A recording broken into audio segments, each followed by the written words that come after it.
I sent a holiday greeting to the top student I'd crushed on for 6 years. Then I realized I was the only one who'd ever gotten a message from him all those years. At the class reunion, he stood up and said his secret crush was me. He even admitted the person he waited for on graduation day was me. Trouble is, I'm slow to catch on, and only figured it out now. He's already got a ring ready, down on one knee, under the umbrella on this rainy night. He asks softly if I'll be his girlfriend. I've always been slow on the uptake. On graduation day, I was the class rep and stayed late to lock up. Luke Dawson was the second to last to leave. He said he wanted to wait for the person he liked. But even after I latched the last window, he only stood there, quietly watching the rain outside. So he'd been stood up, right? I felt a little bad and handed him the spare umbrella in my bag. I said, "Want to walk together?" He lifted his head. Beneath his messy bangs, those dark eyes looked at me. After a beat, he murmured, "Okay." The summer rain smelled like wet leaves. That's my final memory of school. Years later, it was the same fine, drizzly rain after another reunion. I found that old umbrella in my bag, and a light flicked on in my head. Wait, holy crap. Was he waiting for me? I've been scatterbrained since I was a kid. The moment it finally clicked was at our high school reunion 8 years later. We hadn't seen each other in ages, so the vibe was lively. I told our class president, my closest friend, "Looks like everyone who could make it is here except Luke, huh?" At his name, people teased, "Luke's a bona fide up-and-coming business star now. He's probably too busy to slum it with us nobodies." Back then, Luke did nothing but bury himself in books and never said a word. If it weren't for that one time Jennifer did Truth or Dare, we'd have thought the genius was a mute. Jennifer Delaney, that's me. That was also the first time in years I'd heard Luke's name coming from an old classmate's mouth. In high school, Luke was famously weird. At an age when even bathroom trips were done hand in hand, he did everything alone. So when I lost Truth or Dare and picked Dare, my dare became this. Just as he picked up his after-lunch fruit to leave, I reached out first and took a bite. "Let me taste yours." The loner froze where he stood, still holding the apple with my bite in it. I grinned at him. "Sweet." His face went scarlet. "You can't just eat my—" he stammered. I wasn't much better. My heart was pounding in my throat. I shoved my own apple into his arms in a panic. "Want to try mine?" "We'll trade." I said it, then bolted before I could see his face. The class president later told me that day Luke, for once, ignored the lecture and stared at an apple the entire period. And now, when Luke's name comes up, my mind jumps straight to that damp, warm afternoon. The last exam ended. Laughter and sobs tangled in the air. Everyone hugged like crazy, putting a period on our youth. When the noise faded, desks sat askew, and a sun shower misted the room. One boy stayed to the very end. I asked, "You're still not leaving?" He helped me lock a window. His bangs had grown longer, veiling his eyes. I only heard him say, "I want to leave with the person I like." So our icy, soft-spoken genius actually liked someone. Sitting on that explosive bit of gossip with nobody to tell, my curiosity went wild. Even tidying the corners of the desks slowed to half speed, while my eyes kept sneaking to the doorway. I waited for the girl who'd won the genius's heart to show up. My mouth even moved on its own. "You two must be really solid." "No," he cut in. I looked over. He was looking at me. "She doesn't know I like her." Time rolled on with the old classmates teasing. The class president spread his hands grandly. At first he told me he couldn't make it, but later he asked who was coming. So I told him everyone, one by one. Then he said he'd try. "But he can't come," I blurted, and everyone turned to me. The president said, "How would you know?" I pointed at the background TV nobody was watching in our private room. "Isn't that a live interview on the finance channel right now?" On screen, Luke in a suit had shed the softness of school days. He still didn't talk much, though just had a colder look in his eyes. I don't even know why I kept tabs on his news. Maybe it's what my mom says, my brain's a late bloomer. After graduation, I kept randomly remembering things I'd missed, like how an extra apple sometimes appeared on my desk after lunch. Or how, when I collected homework, there was always one person who handed his directly to me. Or how Luke and I weren't actually that unfamiliar. I was a whirlwind in those years, and I ended up sharing a desk with Luke for almost half a semester. Torture for a chatterbox like me. I finally understood how crafty our homeroom teacher was, but he underestimated a talker's persistence. Not just with a brick wall. I could chat half an hour with thin air. So back then, it was mostly me pestering Luke one-sidedly. Your hands are huge. What soap do you use? What are you dodging for? Let me smell. Genius. You smell nice. He moved stiffly and somehow didn't pull away. I was surprised, just a joke, really. With past desk mates, this is where she would have snatched her hand back and hissed that I was shameless. I forgot I'd changed partners. And this one was a clam. I glanced down at the hand I'd grabbed, cool to the touch, pale and slender, a thin callus where a pen rested for years. At my touch, his fingertips trembled like the flutter of a butterfly's wing. Genius! Your hands are beautiful, I blurted.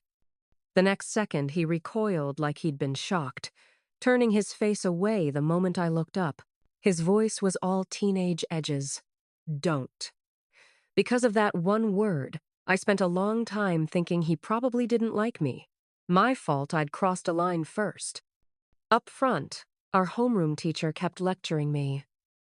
Jennifer, Luke is a serious student. Don't distract him.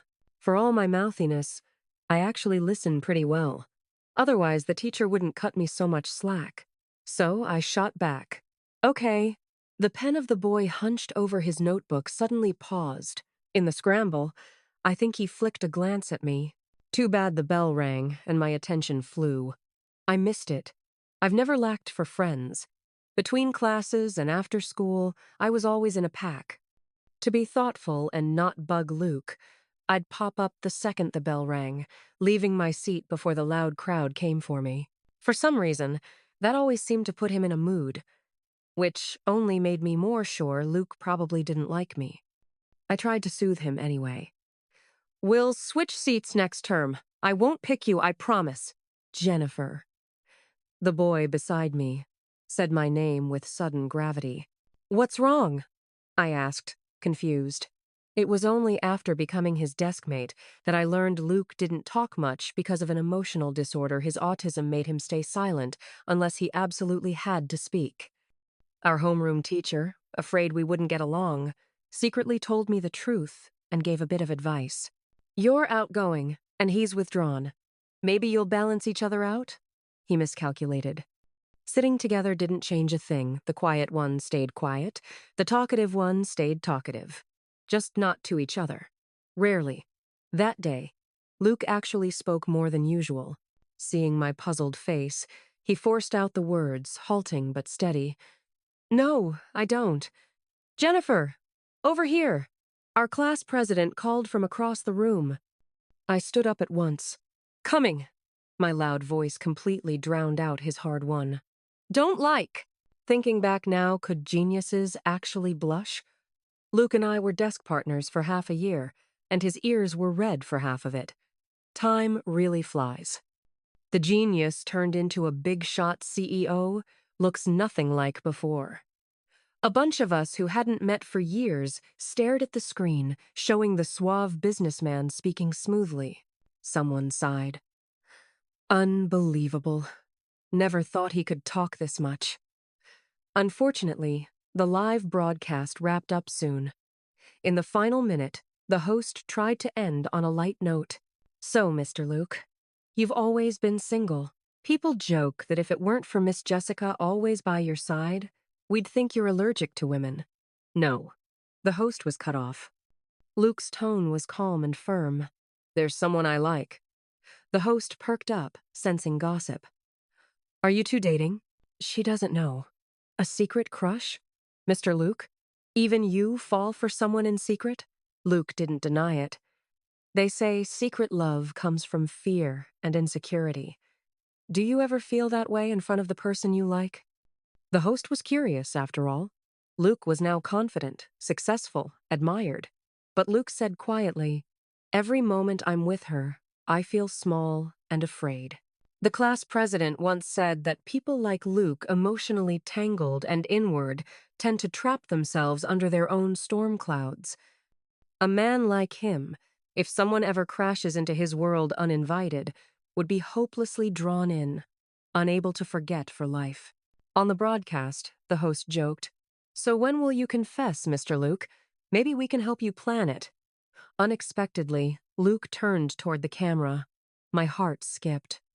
For an instant, it felt like he was looking straight at me. He said, "Right now." Outside the private room, rain began to fall in fine threads.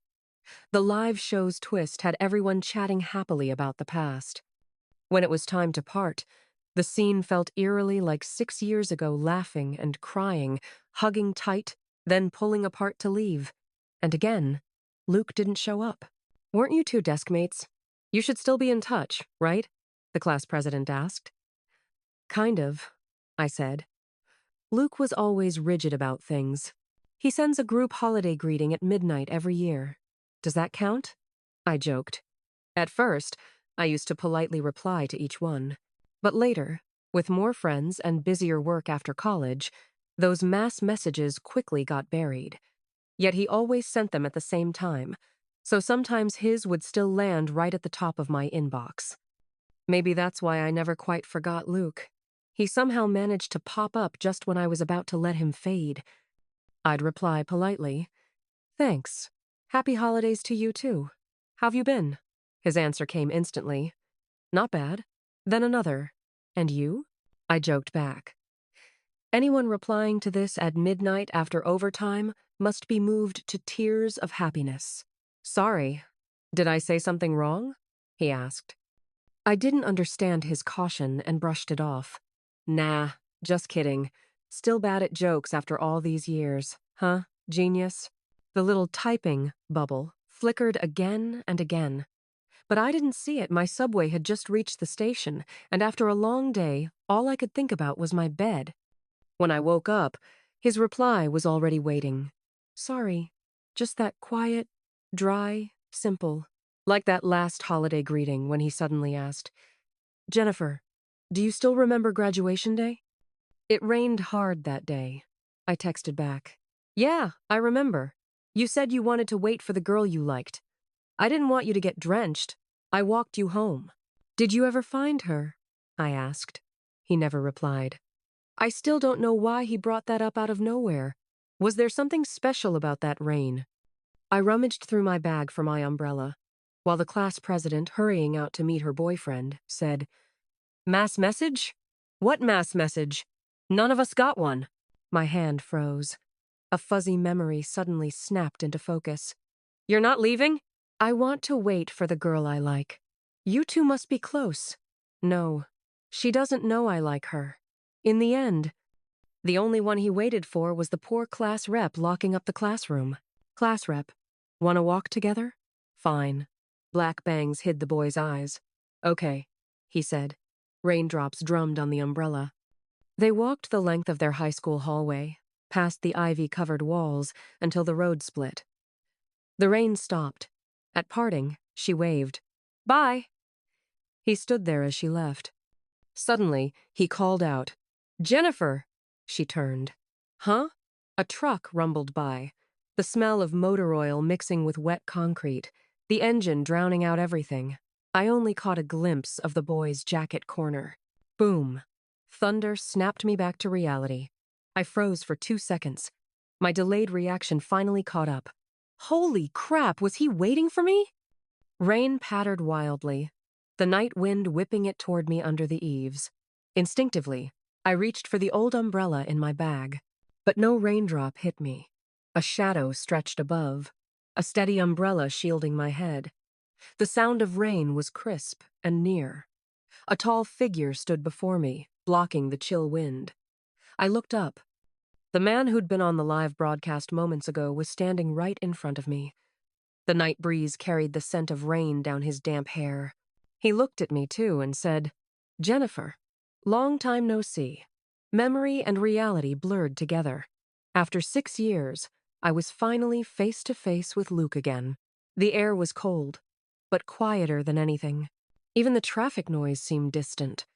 If I'd seen him before the dinner, I probably would have smiled and said hi. Long time no see, genius. After 6 years, my delayed realization finally kicked in.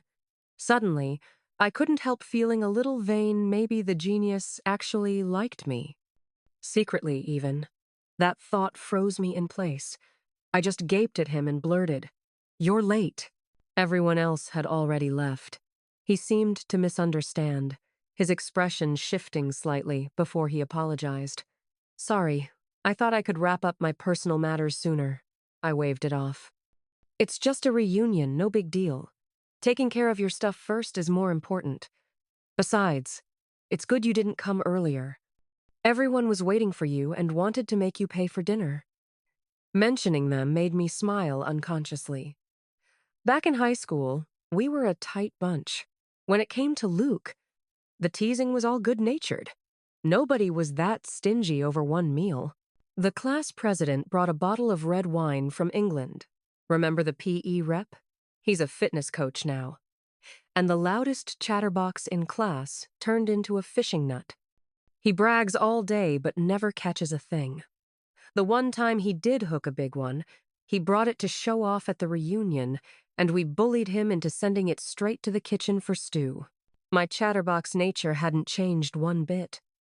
As Luke and I walked through the drizzling night, I laughed and caught him up on everyone, feeling oddly like old times. "You were late, deskmate." "You didn't even get to eat." He didn't mind my rambling, just listened patiently before asking, "So did my deskmate save me a bowl?" He was probably trying to tease me, but too bad for him, I came prepared. I lifted the takeout box, peeking from my backpack, and tilted my chin smugly. "What kind of people do you take us for?" "Of course we saved some for you. You said you might come, so we made sure there'd be a bowl waiting." But since he never showed, the soup passed from our fisherman to the PE rep, and then from him to the class president. When she was about to leave, she shoved it into my hands and declared, "If he still doesn't come by the end, you take it home and feed yourself well." I proudly held the fish soup out to him. "See? Your deskmate's got your back. One more minute and I'd have left." I was clearly showing him soup, but his eyes were fixed on me. That's when I realized how close we were under the same umbrella. 6 years had turned the boyish student into a composed man in a tailored suit, faintly scented with expensive cologne. He tilted his head to listen to me, those deep eyes never leaving mine. When I finally looked up and met his gaze, he spoke. "Deskmate." "W what?" He was so close that I stammered, my heartbeat skipping. "Rain, reunion, one umbrella just like before." My mind flashed back to that conversation I'd finally figured out 6 years too late. For some reason, my nerves went haywire. Was he about to confess? And if he did, what was I supposed to say? Should I say yes? He was kind, handsome, and clearly sincere. But after 6 years apart, wouldn't it be too rash to agree right away? Then again, if I said no, my eyes flicked to his impossibly good-looking face, and principle wavered. I shut my eyes and blurted, "I think we should get to know each other first." "You're standing on my foot." We said it at the same time. Boom thunder cracked over our heads. I looked down at my white sneakers, crushing his shiny leather shoes. Wordlessly, I stepped aside. Then 1 step, 2, 3 out of the umbrella's cover. I raised both hands, hid my face, and crouched down. Luke immediately followed, voice tight with concern. "What's wrong? Is your stomach hurting?" My muffled voice came from behind my hands. "I'm fine. Just don't look at me. And also," I hesitated a second. "Sorry." He didn't seem to care about the pain. Just sighed with relief once he knew I was okay. Watching me huddle like a ball, he quietly smiled. "It's fine. I don't mind." God, how embarrassing. No one can stay that shameless except Jennifer. At 3, I fell flat chasing a puppy. At 7, I blew up the neighbor's outhouse with fireworks. At 13, I trained in martial arts for a whole year before Mom realized I'd signed up for ballet by mistake. And at 24, I actually thought a straight-A genius was about to confess, only to realize I'd just stepped on his foot. If other people's lives run smoothly, mine's one long string of sitcom moments. And tonight, the awkwardness showed up right in front of Luke. He offered to drive me home. It was on the way. Back in high school, that would have made perfect sense. "Didn't you move ages ago?" I asked. All I knew was that Luke's parents were divorced, and he lived with his mom, who was always busy. When my dad still had 30 years left before he could afford a small alley house, Luke's family already owned a villa at the fork of the road. Back when we were desk partners, every morning I'd wave at his second-floor window. "Luke, wake up!" That was on the teacher's orders. Apparently, Luke's mom had asked him to help her son socialize more, so the teacher told me to look out for him. So, for that half year, we went to and from school together. Truth be told, Luke wasn't the type to sleep in. Every time I waved, he was already on the balcony, like he'd been waiting forever. The moment he saw me, he'd head downstairs, the blue and white school uniform making him look cool and distant. And, of course, he'd be holding the breakfast his housekeeper made, handing me a pancake roll like it was routine. "You're not eating?" I already did. I'll never admit that was one of the reasons I called him every morning. But after the college entrance exam, I was walking my husky with a popsicle in my mouth when I saw movers hauling things out of his villa. I froze. "Where's Luke?" "You mean the owner? They moved out." "Moved where?" "Heard it's abroad, something about treatment for an illness." After that, I didn't see Luke again for 6 years. When he sent that mass holiday greeting, I finally asked, "Did you get better?" He took a while to reply. Almost. He said he was getting IV drips, so it took him longer to text back with one hand. I wrote sincerely, "That must hurt." Half an hour later, his reply came. "It used to. Why not anymore?" I wondered. But before I could think it through, a new campus and a new circle of friends swept me up, leaving no time to dwell on it. Now, sitting in his car, Luke opened the door for me and, once in the driver's seat, said, "Jennifer, I'm back. I moved back. We were neighbors again." So yeah, it really was on the way.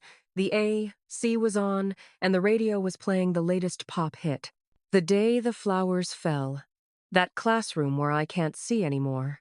The singer's voice mingled with the patter of rain on the window, clear, yet hazy. The air was a little awkward, though Luke didn't seem to mind. After speaking, he asked casually, "Earlier you said, 'I think we should get to know each other first.' What did you mean by that?" The moment of humiliation I wanted to forget was dragged right back up. I laughed it off, but being bad at lying, said honestly, "Oh, nothing.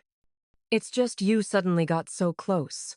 And I remembered how on graduation day you said you were waiting for someone. Who was it again?" I pretended to play dumb. But he said firmly, "The person I like." I said I wanted to leave with the one I like. My breath hitched, and I asked instinctively, "Did you find her?" "I did." His hands gripped the steering wheel.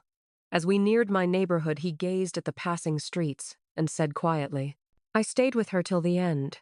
I even helped her close the doors and windows." I froze. He went on. "Then it started raining. She held her umbrella and asked if I wanted to walk with her. It wasn't really a heavy rain that day, just a sun shower. But she was standing so close that my heart thundered like a storm, made me think it was pouring. I can't see anymore.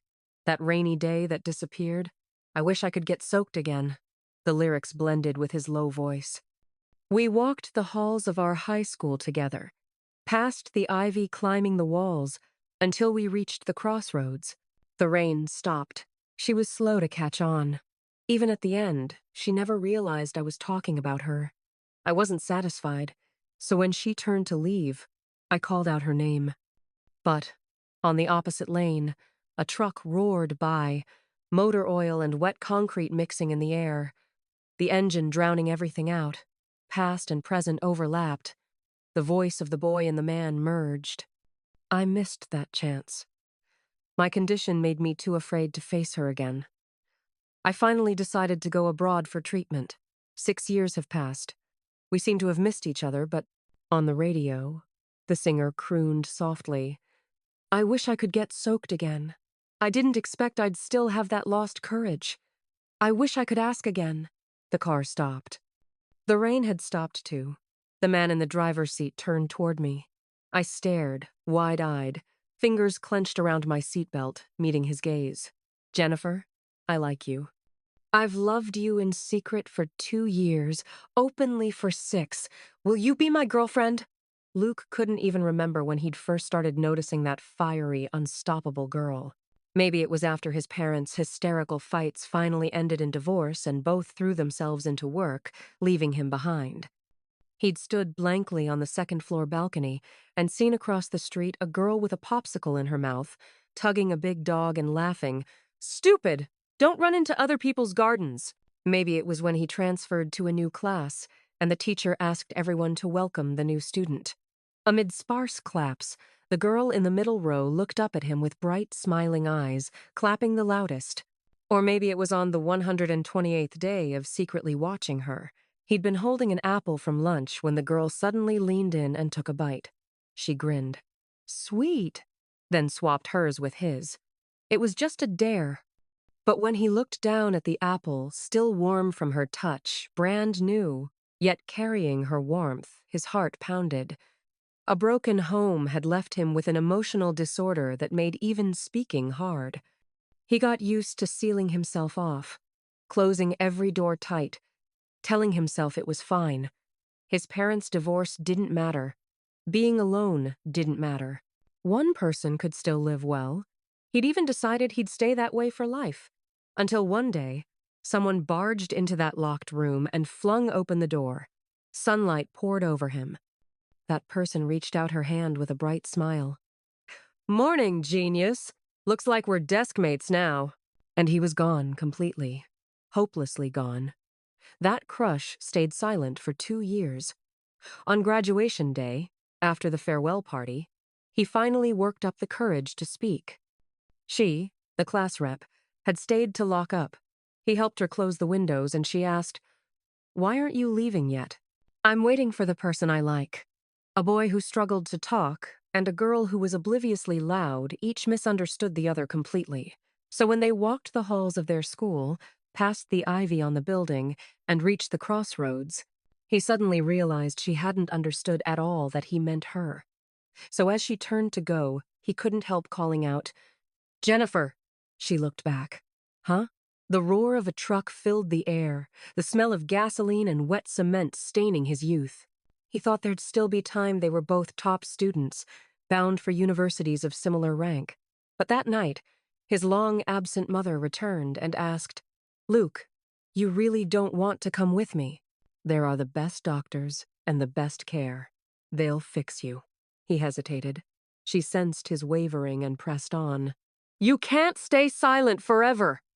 Your father and I made mistakes, but life is long. Someday, someone will make you want to speak. He lifted his eyes, hesitated 3 seconds. In his mind was her radiant smile. He forced the words out. Okay. And that was it. 6 years gone. When he came back, he worked non-stop, stabilizing every piece of his business. In all that time, he never stopped watching her from afar. He knew she'd dated twice and broken up twice. It hurt, of course it did. But what could he do? No one would like a mute. And even if someone did, he wouldn't let himself drag her down. Thankfully, after graduation, she hadn't dated again. As a faint memory from her youth, he only had one excuse to reach out those careful holiday greetings. Happy holidays, Jennifer. How have you been? Sometimes, she replied. Sometimes not. But she never ignored him completely. That, to him, was enough. It meant he wasn't forgotten. It meant he still had a chance to stand before her on a rainy night, 6 years later, and say smoothly, sincerely, Jennifer, I like you. I've loved you in secret for 2 years, openly for 6. Will you be my girlfriend? Back home, I buried my face in my blanket, palms burning against my flushed cheeks. No more overthinking, no more false guesses. Luke really had been in love with me. Secretly for 2 years, openly for 6. And I never noticed. I told the class president in secret. She let out a long, drawn-out, "Ah, why aren't you even surprised?" I was speechless. The class president shrugged. "I'm not blind. It's so obvious, anyone could see it." I glared at her. Did she just imply I wasn't human? She laughed helplessly. "Jennifer, honestly, why do you always focus on the weirdest part of a sentence?" Still fuming, I puffed out my cheeks. "What?" She went straight to the point. "Maybe think about whether you're going to say yes to Luke's confession?" The question looped right back to where it started. I remembered how after Luke said those words, the car went dead silent for a full 3 minutes. Finally, he'd unbuckled my seatbelt, opened the car door, and pressed something into my hands. I'd stepped out in a daze, walking toward my front door on autopilot. "Jennifer," Luke called after me. I turned stiffly, like a puppet. "Don't forget your answer," he said. Then, "Nod." And of course, I nodded. Completely stupid. He smiled. What was he smiling for? What's so funny? Never seen someone shocked speechless before? Who wouldn't freeze after a confession like that? But honestly, I couldn't think of a single reason to reject him. In terms of family, his had been in business for generations. In terms of ability, his career was thriving. From looks to character, there was nothing wrong with him. And maybe that was exactly what made me hesitate. The class president hit the nail on the head. "You're afraid the gap between you two will cause problems, right?" "Yeah," I admitted. My parents loved each other, ran their own small shop, and after graduation I'd established myself at work. I wasn't insecure. My last 2 boyfriends both said the same thing before we even got serious. "Jennifer, once we graduate, let's get married. I'll focus on my career." And me? Did I not get to have a career? They'd reply, as if it was generous, "You can go back to work after having kids. I'll support you." I just smiled. The martial arts I'd trained in at 13 finally came in handy. I punched the jerk hard enough to make him yelp, but that didn't mean I was blindly confident. When it came to Luke, I still had my doubts. You won't know if it works unless you try. You haven't even tried. How can you sentence him already? "Jennifer, that's not like you. The class president was right. I'd never been indecisive. Whether it works or not, you find out by trying. It's just dating, not marriage. What's there to lose?" With that thought, my mind cleared instantly. I threw off my blanket, jumped out of bed, and ran for the door in my slippers. From the kitchen, my parents, still clinging to each other while cooking, shouted, "Jennifer, dinner's ready. Where are you going this late? And wear your shoes, young lady." Our dog, Boom Boom, barked from the living room. "Woof, woof." I ruffled his fur on my way out. "For love." 2 people and 1 dog stared after me in shock. The rain-soaked ground still clung to fallen leaves and petals. It felt like that summer all over again, running down the familiar street toward the villa at the crossroads. I waved toward the 2nd floor and shouted, "Luke!" The lights upstairs were on, as if that shadow had never left, waiting all this time. The moment he heard my voice, he ran down without hesitation. This time, he wasn't holding a pancake roll. He caught me as I threw myself into his arms. His breath came unsteady, his voice hoarse. "Jennifer," like he'd just won a long battle. I laughed and told him, "Say my name properly. You're my boyfriend now. Call me baby." His arms tightened around me, careful not to hurt me. Softly, almost reverently, he whispered, "Baby." Finally, I was in a relationship with my high school desk mate. The feeling was surreal. Luke still didn't talk much, but he loved listening to me. Gradually, my coworkers noticed that, whether on or off duty, there was always a car following me. Bouquets and lunchboxes started showing up at the office front desk. We went through every cinema and amusement park in town. On a rare day off, I decided on a whim to make a pot of soup. The timing worked out perfectly. I could bring it to Luke before lunch, so I hailed a cab to his company. It was my first time visiting. The receptionist smiled. Who are you here to see? I glanced at the message I'd sent. Luke, no reply yet. He must have been busy. Luke. Mr. Luke, she asked, still smiling politely.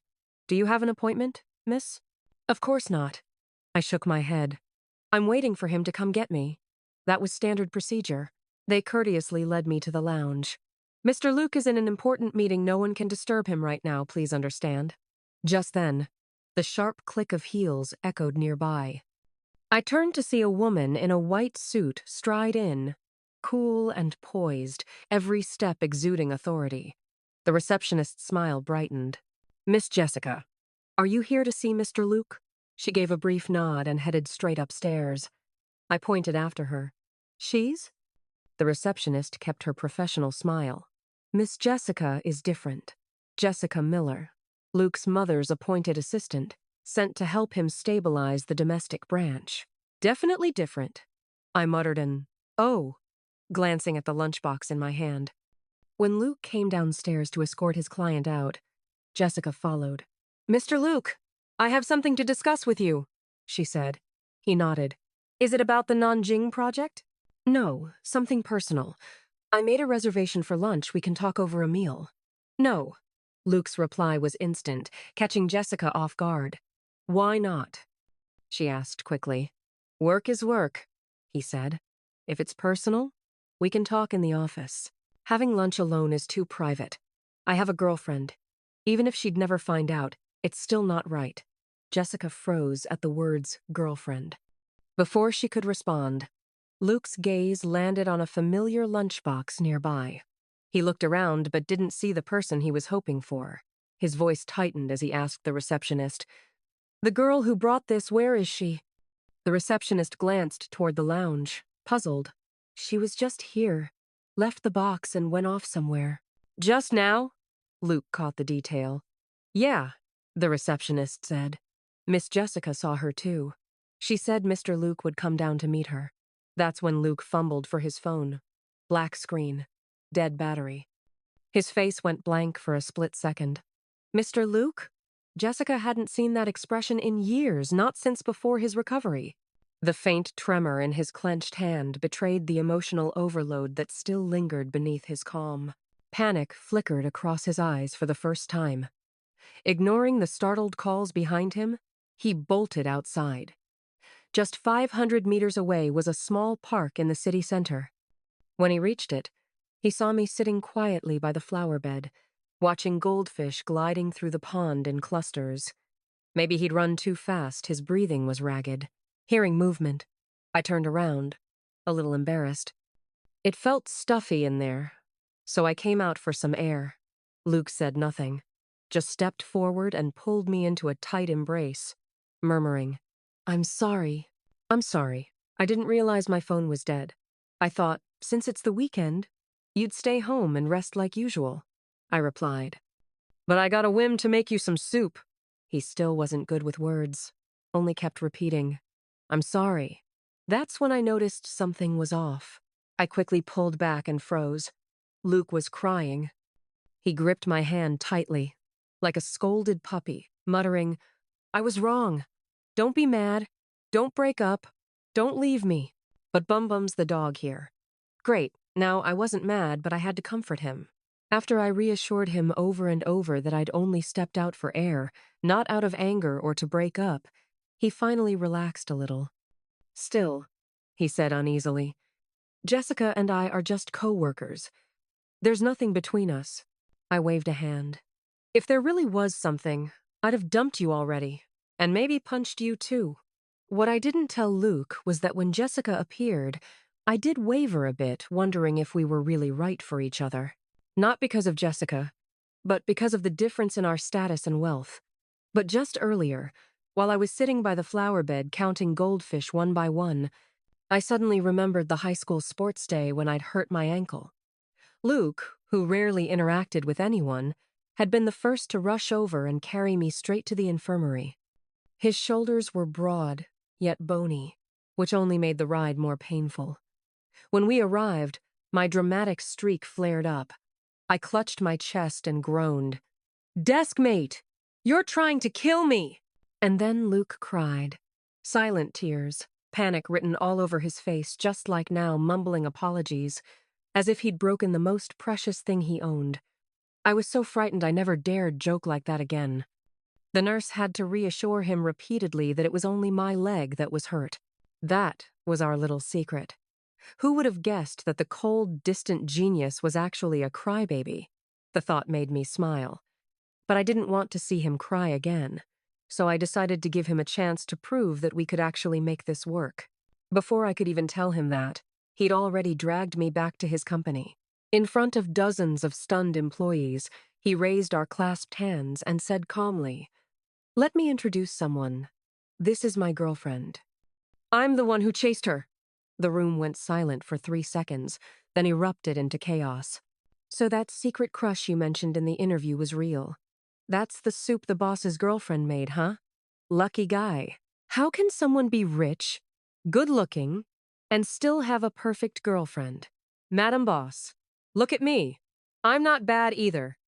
Watch it, if Madam Boss really looked at you, you'd explode." "Nah," someone laughed. "Luke would explode first and take you with him." Just then, Luke remembered Jessica's earlier words and asked calmly, "That personal matter you mentioned, what was it?"